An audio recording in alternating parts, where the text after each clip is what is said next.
사울이 땅에서 일어나 눈은 떴으나 아무것도 보지 못하고 사람의 손에 끌려 다메섹으로 들어가서 사흘 동안 보지 못하고 먹지도 마시지도 아니하니라. 그때 다메섹에 아나니아라 하는 제자가 있더니 주께서 환상 중에 불러 이르시되 아나니아야 하시거늘 대답하되 주여 내가 여기 있나이다 하니 주께서 이르시되 일어나 직가라 하는 거리로 가서 유다의 집에서 다섯 사람 사울이라 하는 사람을 찾으라. 그가 기도하는 중이니라. 그가 아나니아라 하는 사람이 들어와서 자기에게 안수하여 다시 보게 하는 것을 보았느니라 하시거늘 아나니아가 대답하되 주여 이 사람에 대하여 내가 여러 사람에게 듣사온즉 그가 예루살렘에서 주의 성도에게 적지 않은 해를 끼쳤다 하더니 여기서도 주의 이름을 부르는 모든 사람을 결박할 권한을 대제사장들에게서 받았나이다 하거늘 주께서 이르시되 가라 이 사람은 내 이름을 이방인과 임금들과 이스라엘 자손들에게 전하기 위하여 택한 나의 그릇이라. 네, 오늘 우리에게 주신 말씀은 사도행전 9장 8절로 20절입니다. 바울 인생의 3일이라는 말씀의 제목입니다. 기독교 신자들 중에 사도 바울은 다메섹 도상에서 부활하신 예수님을 만나기 전까지는 예수 믿는 자들을 핍박하는데 가장 앞장을 선 유대인 사울이었는데 다메섹 도상에서 부활하신 예수님을 만나면서 과거의 신분과 삶을 청산하는 의미에서 이름까지도 사울을 버리고 바울로 바꾸었다고 믿고 있는 사람이 많습니다. 과연 사울이 변하여 바울이 되었는가요? 바울이 다메섹 도상에서 부활하신 예수님을 만나기 전에는 극심한 기독교인 박해자였는데 다메섹 도상에서 부활하신 예수님을 만남으로써 기독교의 복음을 널리 전파한 위대한 복음 전도자로 바뀌어졌다는 것은 옳은 주장입니다. 아들이 태어나자 아버지는 유대인으로서 유대 이름 사울과 로마 시민권자로서 로마식의 이름 바울로 지었습니다. 사울은 히브리식 이름으로 이스라엘 초대 왕의 이름을 모방했습니다. 뜻은요, 구하다, 요청하다이며 크다, 우리가 알고 있는 높다는 아닙니다. 구하여 얻은 자라는 뜻입니다. 바울은 로마식 이름으로 작다, 작은이라는 뜻으로 로마 장군 에밀리우스 바울의 이름을 모방했다고 합니다. 사도행전 13장 8절까지는 바울이라는 이름은 단 한 번도 나오지 않고 오직 사울만 나옵니다. 회심에서 전도 사역, 예루살렘 방문, 안디옥 교회 사역, 선교사 안수를 받고 선교사로 보냄을 받을 때까지 사울이었습니다. 이는 히브리 문화권이기에 히브리식 이름인 사울을 사용한 것으로 봅니다. 선교사 안수를 받고 파송받아 바나바와 1차 전도 여행 시와 이때부터 순교할 때까지 바울이라는 이름으로 불려졌습니다. 그러므로 사울이 변하여 바울이 되었다고 하는 주장은 성경적으로나 역사적으로 전혀 근거가 없는 잘못된 주장입니다. 이런 것까지도 우리 교회는 수준이 있으니까 정확히 아셨으면 좋겠습니다. 왜냐하면 사울이 변하여 바울이 된 것이 아니고 바울은 태어날 때부터 죽을 때까지 바울과 사울이라는 두 이름 아래 살아갔기 때문입니다. 우리가 잘 알다시피 바울은 베냐민 지파에 속하는 정통 유대교인이었습니다. 만약 바울이 예수 그리스도를 만나지 않았다면 그의 이름은 영원히 기억되지 못했을 것입니다. 사도 바울은 팔레스타인 지역의 종교를 세계적인 종교로 확장한 인물입니다. 사도 바울의 글로벌 선교가 없었다면 오늘의 우리에게까지 복음이 들어오기에 지금보다 훨씬 많은 시간이 걸렸을 것입니다. 그는 신약 성경 27권 중에서 무려 13권이나 기록했습니다. 누구나 그러하듯이 바울의 인생에도 커다란 전환점이 있었습니다. 강경한 유대인으로서 그리스도인들을 박해하기 위해서 다메섹으로 가는 길에서 예수 그리스도를 만난 것입니다. 바울 인생의 극적인 전환을 다메섹에서의 사흘로 보고 있습니다. 3일간의 시간 속에서 과거의 모습은 사라지고 주님의 손과 발이 된 새로운 바울이 탄생한 것입니다. 첫째, 바울의 성장 배경입니다. 사도 바울은 2000년 전 로마 제국의 식민지인 길리기아 다소에서 태어났습니다. 그 당시 다소는 무역도시로 경제적 풍요로움이 넘쳤고 학문과 예술이 발달한 곳이었습니다. 바울은 풍요로운 도시에서 태어나 그리스 문화와 철학을 쉽게 접할 수 있었습니다. 그는 태어나면서부터 로마의 시민권을 가졌습니다. 그의 가문이 당시에 상당한 부와 권력을 지니고 있었다는 말입니다. 바울의 본래 이름은 사울이었습니다. 사울이라는 이름이 그의 인생 목표에 주는 의미는 매우 컸습니다. 그의 부모가 많은 이름 중에 아들을 사울이라 부른 이유는 아들에 대한 큰 기대감 때문이었을 것입니다. 베냐민 지파 중에서 가장 위대한 인물은 이스라엘의 초대왕 사울이었습니다. 사울은 베냐민 지파만이 아니라 이스라엘 12지파를 대표할 만큼 뛰어난 인물이었습니다. 바울의 아버지는 아마도 아들이 사울왕 같이 세상에 유명한 자가 되길 바라면서 아들의 이름을 사울이라고 불렀을 것입니다. 사울은 부모의 기대에 부응해서 당시 최고의 학자인 가말리엘의 제자가 되었고 예루살렘 사내들인 공회의 신임을 받는 전도 유망한 청년으로 성장했습니다.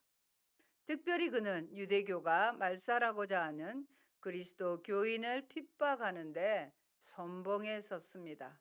그는 스데반 집사를 돌로 쳐서 죽이는 현장에도 있었습니다. 또한 그는 직접 그리스도인들을 잡아 가두는데 앞장섰습니다. 앞장 8장 3절에 보면 사울이 교회를 진멸할 새 각 집에 들어가 남녀를 끌어다가 옥에 넘기니라고 기록되어 있습니다. 교회를 아예 말살시키려고 했어요. 집집마다 들어가서 남녀를 끌어다가 감옥에 가두는 이런 일들을 했습니다. 이처럼 사울은 교회를 박해하는 유대인 중에 가장 열심히 있는 대표자였습니다. 그는 십자가에 달린 죄수 예수를 메시아라고 선포하는 복음 운동을 도저히 하나님 뜻으로 확신할 수 없었습니다. 왜냐하면요, 구약 성경에 나무에 달린 자마다 저주를 받은 자라고 기록되어 있기 때문입니다. 얼마나 그들은 성경을 잘 알고 있습니까? 그래서 아마 믿기가 힘들었을 것 같아요. 사울이 아는 한 예수는 거짓말쟁이였고 이 예수를 따른 무리는 하나님에 대한 불경죄를 짓는 자들이었습니다. 사울은 그 당시 다메섹으로 피신한 그리스도인들을 잡아 가두기 위해서 사내들인 공회에 공문을 갖고 다메섹으로 출발했습니다. 사울이 다메섹에 가까워진 정오 무렵에 하늘로부터 강렬한 빛이 사울에게 비추었습니다. 태양빛보다 더 밝은 빛이었습니다. 강렬한 빛은 사울을 땅에 엎드려지게 하고 하나님의 음성을 듣게 했습니다. 4절의 말씀입니다. 사울아, 사울아, 네가 어찌하여 나를 박해하느냐. 사울은 처음에는 그 음성이 하나님의 음성인지 몰랐습니다. 그래서 주여 누구시니까? 라고 물었고 나는 네가 박해하는 예수라는 응답을 받았습니다. 예수님은 그에게 너는 일어나 시내로 들어가라. 내가 행할 것을 내게 이를 자가 있느니라고 말씀하셨습니다. 그런데 너무도 신기하게도 사울과 함께 있던 사람들은 빛은 보면서도 주님의 음성을 듣지 못했습니다. 사울은 땅에서 일어나 눈을 떴으나 아무것도 볼 수 없었습니다. 주위 사람들의 도움을 받아 겨우 다메섹 성 안으로 들어갈 수 있었습니다. 둘째, 사울의 다메섹에서의 3일간입니다. 9절에 보면 사흘 동안 보지 못하고 먹지도 마시지도 아니하느니라. 하나님은 사울의 눈을 만지셨습니다. 사울은 사흘 동안 시력을 완전히 상실했습니다.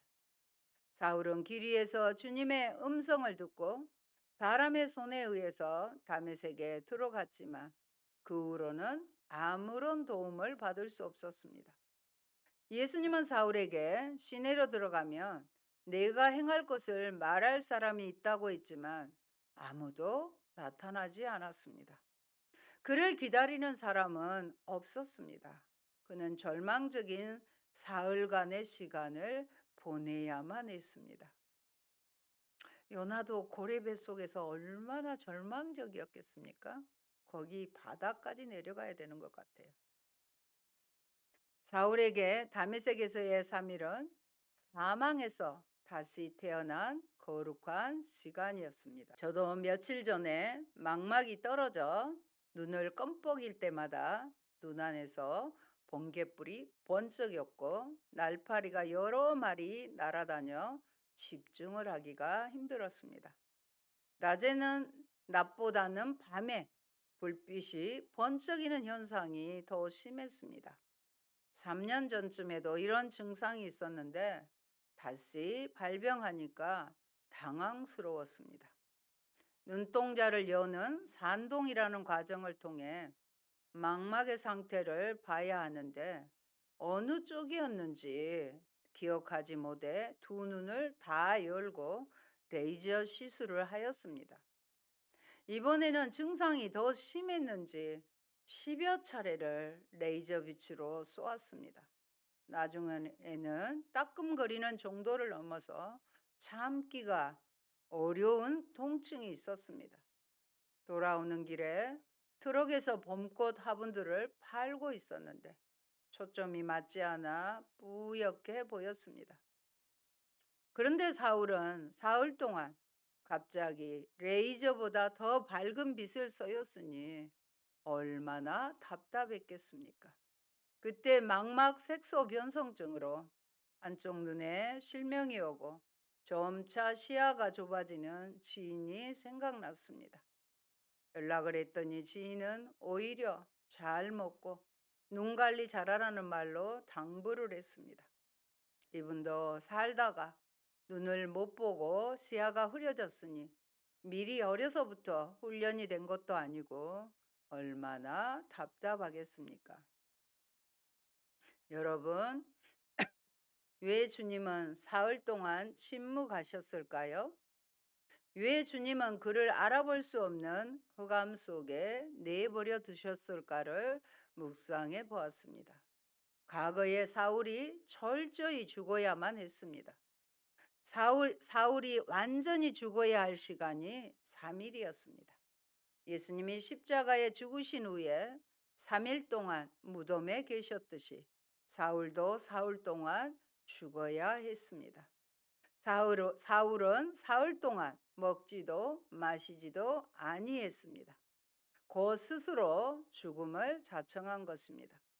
사흘 동안 과거 자신의 모든 생각, 지식, 욕망이 불태워지면서 전혀 다른 사람으로 변해갔습니다. 그의 옛 정체성이 변화되어 새로운 정체성으로 빚어지기 시작한 것입니다. 그런데 하나님은 고통받는 사울을 위해서 한 사역자를 준비하고 계셨습니다. 그의 이름은 아나니아였고 하나님의 영이 임하셨습니다.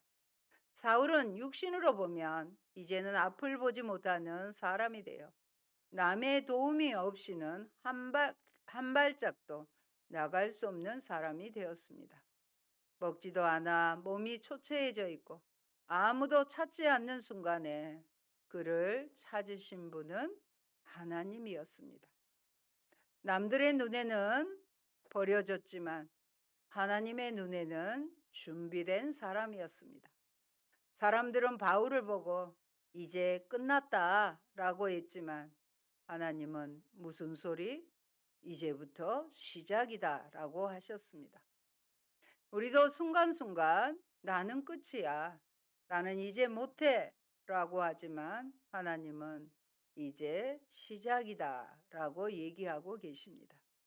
아나니아도 하나님께 바울이 위험한 사람이라고 얘기했을 것인데 하나님은 내가 준비한 사람이다라고 하시며 그를 찾아가게 했습니다. 그를 찾아가 권유하는 것 자체가 두려웠을 것입니다. 그러나 아나니아는 순종하고 찾아갑니다. 위대하고 위험한 순종입니다. 아나니아의 뜻은 여호와는 은혜로우시다. 여호와는 은혜로우시다라는 뜻입니다. 아무도 바울에게 은혜를 베풀지 않았을 때 여호와의 은혜를 들고 찾아간 사람입니다.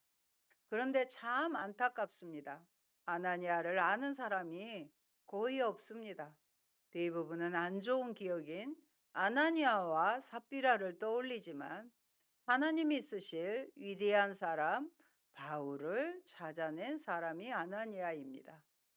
역사적으로 큰 일을 했던 사람입니다. 아나니아는 다메섹에 살고 있는 유대인인데 기독교로 개종한 사람입니다. 성경에는 이렇게 나와 있습니다. 사도행전 22장 12절에서 한번 살펴보겠습니다. 율법에 따라 경건한 사람으로 거기 사는 모든 유대인들에게 칭찬을 듣는 아나니아라 하는 이가, 아나니아가 거기에 나와 있잖아요. 경건한 사람이고 모든 사람에게 칭찬을 받았다고 했습니다.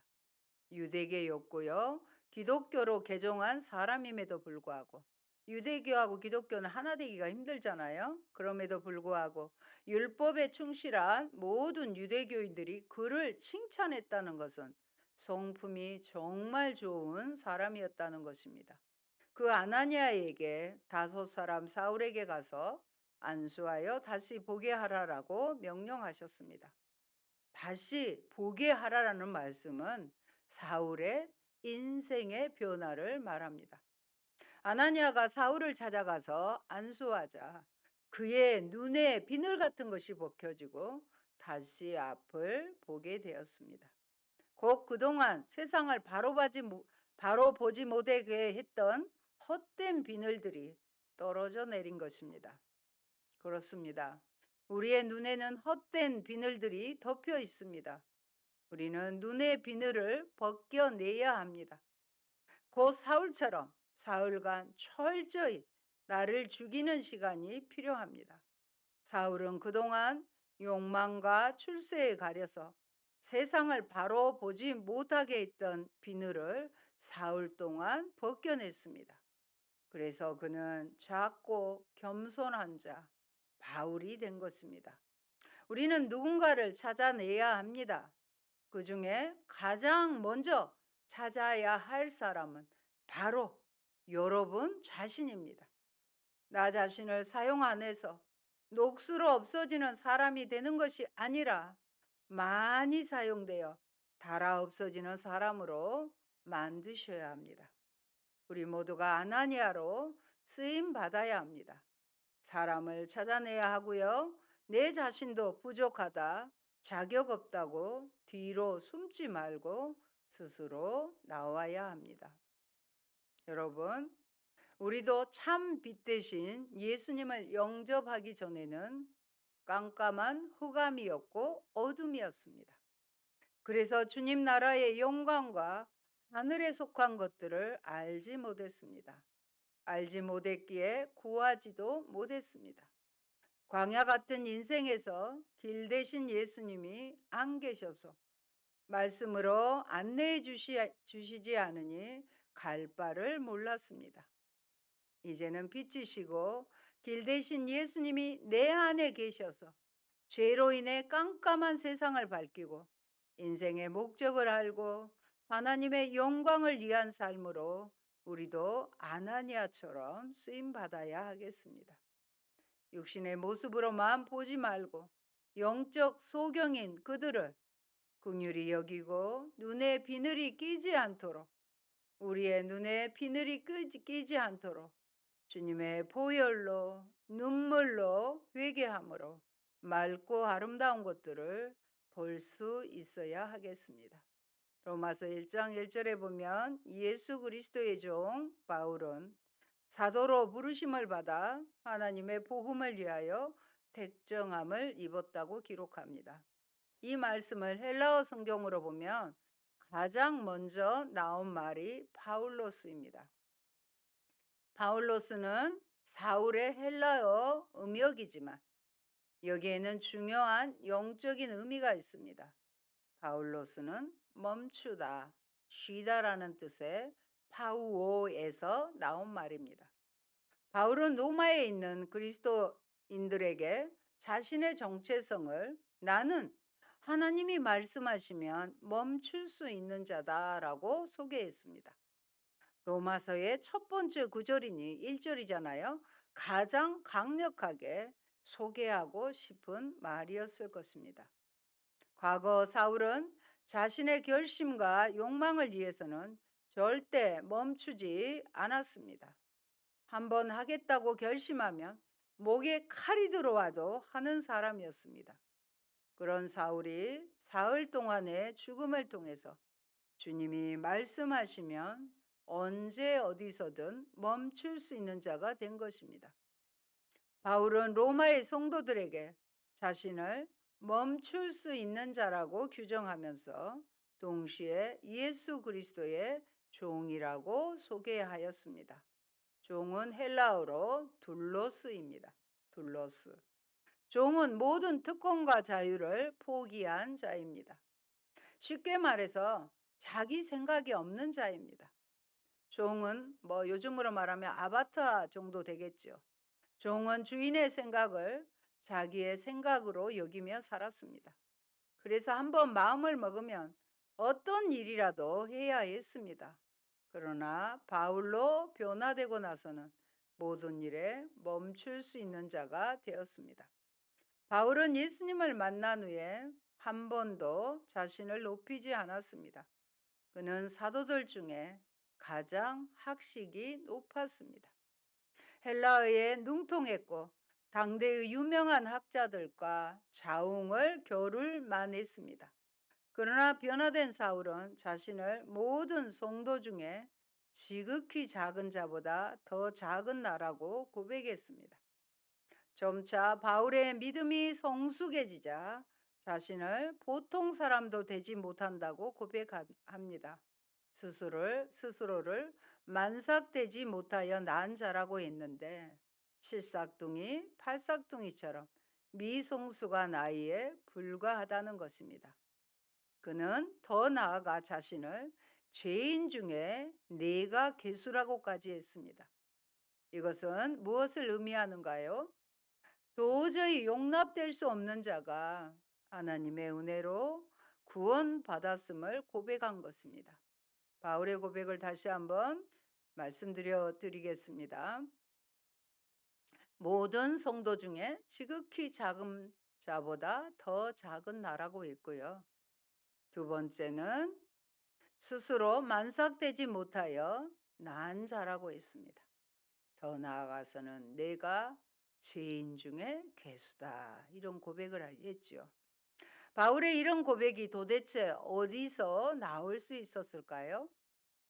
다메섹에서 예수 그리스도를 만난 후 사흘간의 깊은 고난을 통해서 빚어진 것입니다. 우리도 머리로가 아닌 인격적으로 예수님을 만나야 합니다. 특별히 예배를 통해서 주님의 얼굴을 구하시기 바랍니다. 그리고 기도할 때 주님을 만나시기 바랍니다. 바울의 인생의 사흘간의 고난은 인류의 종말이 오기까지 바울의 이름을 영원히 남게 하는 거룩한 시간이 되었습니다. 여러분, 3번에 걸쳐서 인내의 사흘간의 여정을 성경의 인물 속에서 살펴보았습니다. 아브라함이 100세에 낳은 독자 이삭을 모리아 산에 바치기까지의 사흘. 하나님까지도 이겨먹고 고집부려 사흘간의 물고기 학교에 보내진 요나를 통해 하나님은 오래 참으시고 노하기를 더디하시며 이방인까지라도 모든 이들이 구원받기를 원하시는 하나님의 마음을 알게 하셨습니다. 또 신약시대의 위대한 사도 바울의 사흘까지를 살펴보았습니다. 이제는 여러분들의 3일길이 되었으면 합니다. 설교를 작성하면서 생각나게 하신 사흘도 있었습니다. 유대인 전부가 하만의 계획으로 전멸을 당하게 될 때 에스더를 비롯한 시녀들이 사흘의 금식을 통해 죽으면 죽으리라 용기를 내어 아수에로 왕을 아련하게 되고 결국 유대 민족을 아말렉의 후손인 하만의 계교로부터 구해내었습니다. 우리들도 안 풀리는 문제 해결을 위해 사흘 금식 기도를 드리기도 하였습니다. 그 응답의 은혜들을 기록하기에는 너무 많습니다. 사랑하는 성도 여러분, 어쩌면 사흘은요, 힘들고 경험하고 싶지 않은 고난이지요. 그러나 잘 견디고 나면 놀라운 변화와 복을 주시는 것입니다. 우리 주님도 죽음의 땅에 내려오시고 부활의 아침을 준비하셨습니다. 그렇다면 내 앞길이 깜깜하고 어둡고 길이 없어 보여도 주님 말씀 붙잡고 견디어 나아가지 않겠습니까? 사흘째 되는 날 혼인잔치에서 포도주가 떨어지는 곤란한 상황에서 예수님은 가나에서 물이 변하여 포도주로 만드는 기적을 일으키셨습니다. 포도주는 인생에게 주는 기쁨입니다. 우리도 사흘을 잘 견디어내야 합니다. 사흘을 믿음으로 잘 견디는 사람은 반드시 하나님께서 크고 놀랍게 사용하실 것입니다. 그것이 바로 내가 경험한 하나님이십니다. 아멘. 좋으신 하나님 감사합니다. 우리 인생에 사흘길이 있습니다. 아브라함의 사흘길, 요나와 오늘 사도 바울의 사흘길에서 모든 사흘길은 죽음에 이르기까지 죽었다가 살아나는 고난의 인내의 긴 여정이었지만 그것을 통해서 하나님의 놀라운 것들을 이루어가는 것을 봅니다. 하나님, 우리도 인생길에서 어렵고 힘든 일이 있고 바울처럼 눈앞이 깜깜해지는 그런 상황이 있다 할지라도 주님을 신뢰하고 주의 말씀 붙잡고 잘 인내하여 하나님 손에 붙잡혀 아름다운 삶이 되게 하시고 귀한 주님의 뜻을 이루어드리는 저희가 되게 하여 주시옵소서. 감사합니다. 예수님 이름으로 기도합니다. 아멘.